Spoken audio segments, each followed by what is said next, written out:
સુરેન્દ્રનગર જિલ્લામાં કેનાલના સમારકામ અને સફાઈ પાછળ કરોડો રૂપિયાનું આંધણ કરવામાં આવ્યું હોવા છતાં જ તેનું પરિણામ શૂન્ય આવ્યું છે। બોટાદ અને મોરબી બ્રાન્ચની મુખ્ય કેનાલોની હાલત અત્યંત જર્જરિત છે। નવી બનેલી માઇનોર કેનાલોના તો પ્લાસ્ટર પણ ઉખડવા લાગ્યા છે, જ્યારે ઢાકીથી સુરેન્દ્રનગરથી મુખ્ય કેનાલમાં પણ મોટા ગાબડા પડ્યા છે। કેનાલોમાંથી પાણી લીક થવાના કારણે ખેડૂતોને વ્યાપક નુકસાન પણ થઈ રહ્યું છે અને કિંમતી જમીનોનું પણ સતત ભેજ આવતા તે બજર બની રહી છે અને કરોડોના ખર્ચ કરવા છતાંય પરિણામ શૂન્ય આવતા ખેડૂતોએ તંત્રની કામગીરી સામે પણ રોષ દાખવ્યો છે।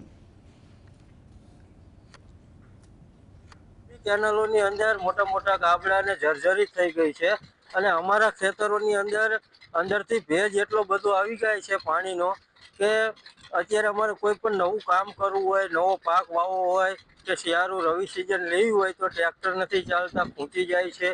પ્લસ જે આપણે આ માટીના આધારે અત્યારે કેનાલ ઊભી છે, ખાલી આરસીસીના તો બહુ મોટા પોપડા પડી ગયા છે।